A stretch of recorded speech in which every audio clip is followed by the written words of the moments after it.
सुप्रभात बच्चों।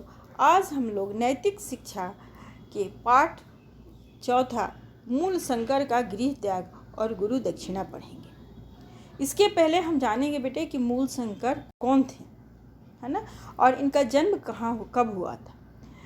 तो जिसने गर्व किया उसका पतन हुआ, जिसने हार लिया जीवन में न खड़ा हुआ। यहाँ पहला प्रश्न सूर्य के प्रकाश के तरह दिव्यमान हो रहा है कि कौन ये महर्षि दयानंद जो आज चर्चा के विषय बन गए हैं। अगर लोगों के कर्म उनके विचार श्रेष्ठ हों तो वे लोगों के दर्पण रूप हृदय में सदैव के लिए विद्यमान रहते हैं। सूर्य के समान अपने तेज को फैलाने वाले दयानंद के बारे में जाना जाए तो महर्षि दयानंद सरस्वती आधुनिक भारत के महान चिंतक, समाज सुधारक एवं देशभक्त थे। उनका जन्म 1824 में तथा मृत्यु 1883 में हुआ था। उनका बचपन का नाम मूल शंकर था। अब बेटे आप लोग जान गए कि मूल शंकर किसका नाम था। तो महर्षि दयानंद सरस्वती का ही नाम मूल शंकर था। अब दयानंद सरस्वती का मूल शंकर नाम कब पड़ा, इसको हम लोग आगे इस पाठ में पढ़ेंगे। क्या है कि शिवरात्रि के जागरण काल में शिवपिंडी पर चूहे का उत्पात देख बालक मूल शंकर के हृदय में सच्चे शिव का स्वरूप जानने की भावना पैदा हुई थी। जब शिवरात्रि का समय था, शिवरात्रि का दिन था और मूल शंकर ने शिवरात्रि का व्रत किया था। उसी समय वो रात्रि जागरण कर रहे थे तो देखे कि मूल शंकर की शिवलिंग पे जो प्रसाद चढ़ाया हुआ था उस पर से चूहा बार बार उस प्रसाद को ले जा रहा था, खा रहा था, ले जा रहा था, खा रहा था। उस समय से उनकी जो अंदर जो विश्वास था शिव के प्रति, भगवान के प्रति, वो अविश्वास में बदल गया। इसका समाधान वो उनके मन में, मूल शंकर के मन में ये था कि क्या सच्चे शिव हैं क्या? अगर सच्चे शिव होते तो क्या ऐसे उनके शरीर से कि चूहा उठा कर ले जा रहा है, खा रहा है, और क्या वैसे ही रह जाता वो?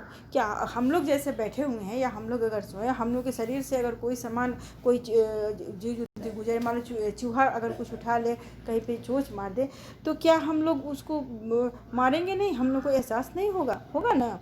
तो वही मूल शंकर को लगा कि क्या सच्चे शिव का स्वरूप है ये, सच्चे शिव ये है। उनके मन में अविश्वास धीरे धीरे पैदा होने लगा। इसका समाधान पाने के लिए उसने अपना मन पढ़ाई में लगा लिए। मूल शंकर जो थे वो इसका समाधान पाने के लिए, समस्या का समाधान पाने के लिए अपना जो उनका मन था उसको पढ़ाई में लगा दिए। किंतु बहन और चाचा की मृत्यु की समस्या भी सामने उपस्थित कर दी। उनकी जो बहन उनके साथ खेलती थी, रहती थी, और वो बहन तुरंत में किसी बीमारी से वो मर जाती है तथा कुछ दिनों में उनके चाचा का भी देहांत हो जाता है। ये दोनों जो मौत था उनके लिए समस्या खड़ा कर दिया मृत्यु के बारे में जानने के लिए कि मृत्यु आखिर है क्या।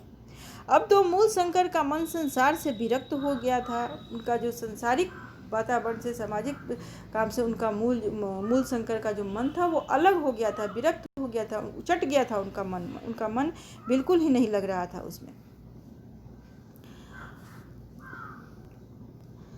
अब तो मूल शंकर का मन संसार से विरक्त हो गया था।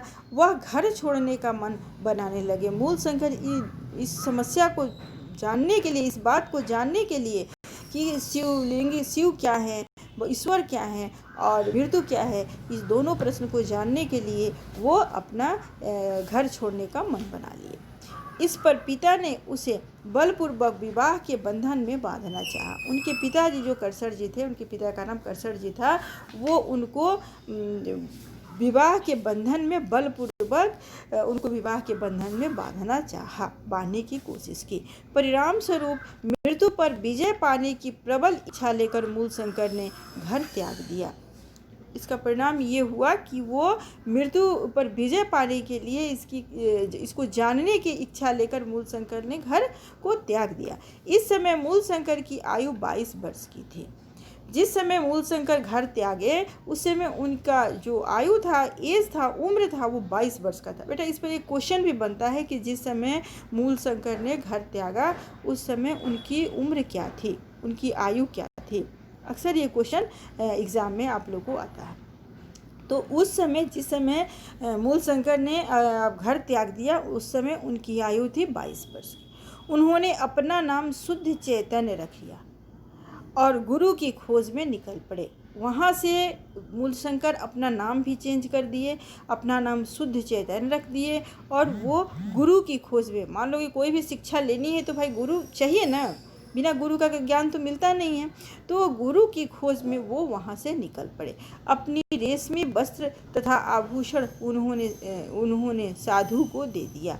वो जो भी रेशमी वस्त्र और आभूषण घर से पहन के निकले थे, क्योंकि ऐसे अगर सन्यासी के भेष में निकलते तो उनको कोई निकलने नहीं देता, तो वो अपना जैसे थे रेशमी वस्त्र और जो भी आभूषण पहने हुए थे वो पहने हुए वहाँ निकल गए, घर से निकल गए। वहाँ निकले तो वो साधुओं को अपना जो भी रेशमी वस्त्र था और आभूषण था उन्होंने दे दिया। ज्ञानी साधु की खोज में वे सिद्धपुर के मेले में गए हुए थे कि एक परिचित व्यक्ति ने उन्हें पहचान कर उनके पिता के पास सूचना भेज दी। वो गए अपनी ज्ञानी कोई उनको साधु मिल जाए, उनको कोई गुरु मिल जाए, इसकी खोज में वो सिद्धपुर के मेले में गए हुए थे और घूम ही रहे थे कि एक कोई परिचित उनके पिताजी के कोई परिचित व्यक्ति उनको देख लिया। उन्हें पहचान कर उनके पिता के पास वो सूचना भेज दी। पिता उन्हें साधु वेश में देख कर बहुत दुखी हुए। उनके पिता जो थे वो उनको साधु वेश में देखे तो वो क्या हुए, बहुत दुखी हुए। उन्होंने इनके गेरुए कपड़े फाड़ डाले, कमंडल तोड़ दिया और इन्हें सिपाही के पहरे में रख दिया। मूलशंकर को ले जाके वो क्या किए, उनके पिताजी कि उनके कपड़े को फाड़ दिया और जो कमंडल उनका था वो सब तोड़ ताड़ के फेंक दिए और सिपाही के पहरे में कि सिपाही उनको देखते रहे वो रख दिए। रात के 3 बजे जब सिपाही सोए हुए थे वे दौड़ लगाकर कुछ मील निकल गए और दिन चढ़ जाने पर एक मंदिर के पास घने वृक्ष पर छिप कर बैठ गए। जब देखे मूलशंकर की रात को सारे सिपाही सो गए हैं तो 3 बजे वो क्या किए कि वहाँ से भागकर, है ना, तेज दौड़कर कुछ दूरी मील तक आ गए और आगने के बाद से जब आए तो एक मंदिर था, उस मंदिर के पास घने वृक्ष सब वहाँ पे था। उस एक वृक्ष पर वो क्या किए, एक पेड़ पर चढ़ के और उस पर छुप के बैठ गए। वहाँ से सिपाही के निराश हो वापस चले जाने पर शुद्ध चैतन्य ने अपनी पैदल यात्रा आरंभ कर दी और फिर परिवार वालों से कभी नहीं मिले। वहाँ से जैसे देखे कि सिपाही उनको खोज खास के आगे और वो लोग लौट कर चले गए निराश होके, वो क्या किए कि वहाँ से वो उतरे और पेड़ पर से और उतर के और वहाँ से उनका पैदल यात्रा शुरू हो गया और वो उसके बाद से वो अपने परिवार से कभी नहीं मिले, परिवार वालों से। घर के बंधनों से मुक्त हो शुद्ध चैतन्य नर्मदा नदी के किनारे स्थिर योगियों के चक्कर लगाने लगे। वो वहाँ से जो मुक्त हुए, वहाँ से जब निकले तो वो योगियों के का चक्कर लगाने लगे। योग विद्या सीखने के लिए योगियों का चक्कर लगाने लगे। लगभग 8 वर्ष तक वे नर्मदा नदी तट पर घूमते रहे। लगभग 8 साल तक वो नर्मदा नदी के तट पर मूलशंकर जो थे, जिनका नाम शुद्ध चैतन्य, वो उन्होंने अपना नाम बदल कर रख दिया था, वो घूमते रहे। यही स्वामी पूर्णानंद से उनका सन्यास की दीक्षा उन्होंने ली और दयानंद नाम ग्रहण कर लिया। यहीं पे वो स्वामी पूर्णानंद से उन्होंने सन्यास की दीक्षा ली और अपना शुद्ध चैतन्य नाम बदलकर वहाँ दयानंद नाम रख लिया। अब तो यहाँ पे एक प्रश्न आता है कि उनके जो गुरु थे, पहले गुरु जो थे, वो उन्होंने जो दीक्षा लिया उनका नाम क्या था, किस गुरु से वो दीक्षा लिए थे और उनका नाम क्या था। तो ये होगा स्वामी, आप याद रखेंगे कि इसका प्रश्न होगा का उत्तर होगा स्वामी पूर्णानंद ने पहली दीक्षा उनको वही दिए थे और वहीं पे वो अपना नाम बदलकर शुद्ध चैतन्य से अपना दयानंद सरस्वती ग्रहण किया, दयानंद सरस्वती रखा।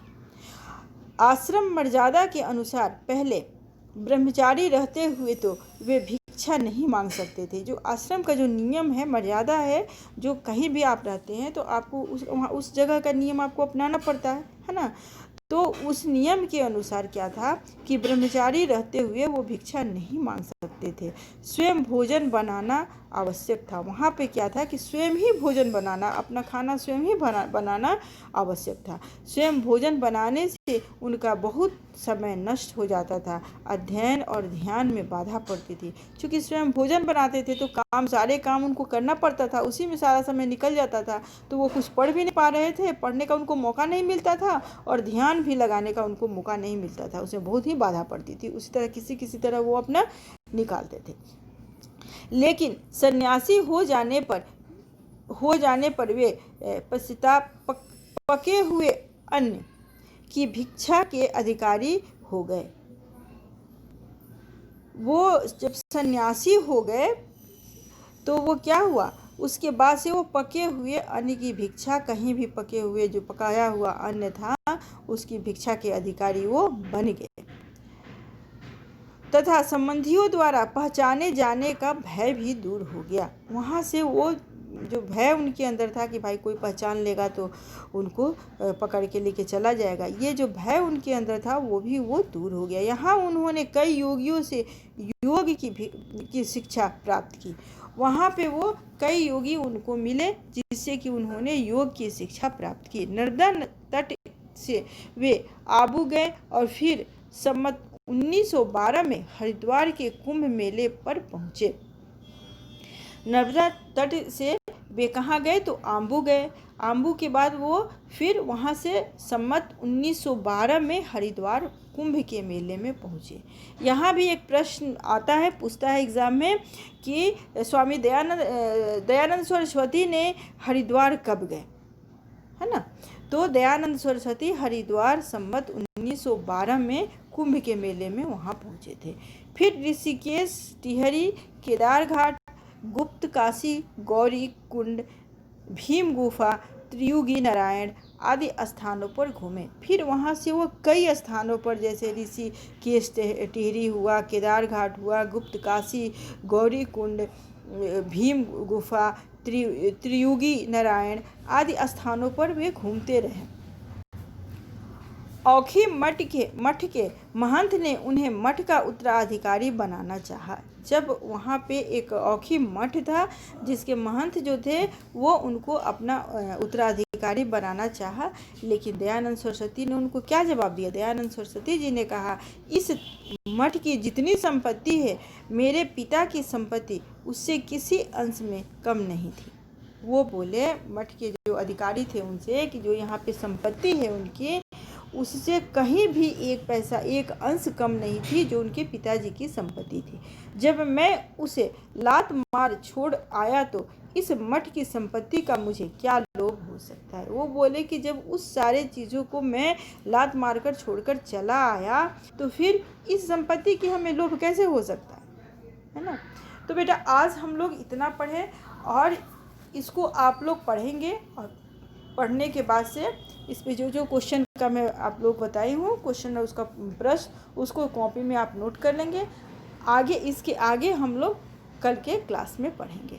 धन्यवाद।